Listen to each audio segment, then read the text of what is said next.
இல்ல ஐயாவுடைய துறையில நான் ஏற்கிறேன். ஐயாவோட துறையில மட்டும்தான் ஊழல்னு சொல்றத நான் எதிர்க்கிறேன். எந்த அமைச்சர் துறையில இல்ல.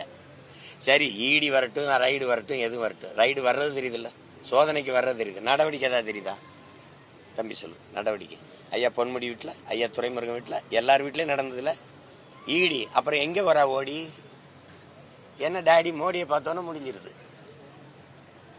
ஒரு தடவை ஈடி வரும்போது 3 தடவை நிதி ஆயோக் கூட்டத்துக்கு போக மாட்டேன்னு நெஞ்ச நிமித்தி நின்ன ஐயா ஸ்டாலின் ஒரு தடவை ஈடி ரைடு வந்தவன நேரம் ஓடி போய் பார்த்தாரு. எப்படி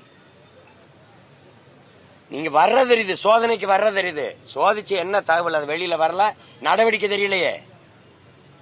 அவ்வளவு நேர்மையை நீங்க தமிழ்நாட்டு அரசு கிட்ட எதிர்பார்க்கறீங்க இல்ல? நீங்க தமிழ்நாட்டில் தான் இருக்கீங்களா? என்னது இதெல்லாம்? என்னடா தங்கச்சி இதெல்லாம்? இவ்வளவு நகைச்சுவை உங்களுக்கு கூடாது தம்பி. அவ்வளவுலாம் நீங்க பேசக்கூடாது. வேற அவங்களுக்கு அரசியலுங்கிறது சாதி மதம் சாமி. என்னைக்கு என் அன்பு மக்கள், என் அருமை சொந்தங்கள் ஒண்ணு கவனிச்சுக்கணும். சாதி மதம் சாமியை பற்றி கவலைப்படுகிறவர்கள், அதை பற்றி சிந்திப்பவர்களுக்கு மக்களை பற்றி நாட்டை பற்றி சிந்திக்க நேரம் இருக்காது, தேவையும் இருக்காது. நாடு மக்கள் அவர்களுடைய நல்வாழ்வு நாட்டினுடைய வளர்ச்சி அதை பற்றி சிந்திப்பவர்களுக்கு சாதி மதம் சாமி கடவுளை பற்றி சிந்திக்க தேவை இருக்காது, அதுக்கு நேரமும் இருக்காது. இதுதான் யதார்த்தம்.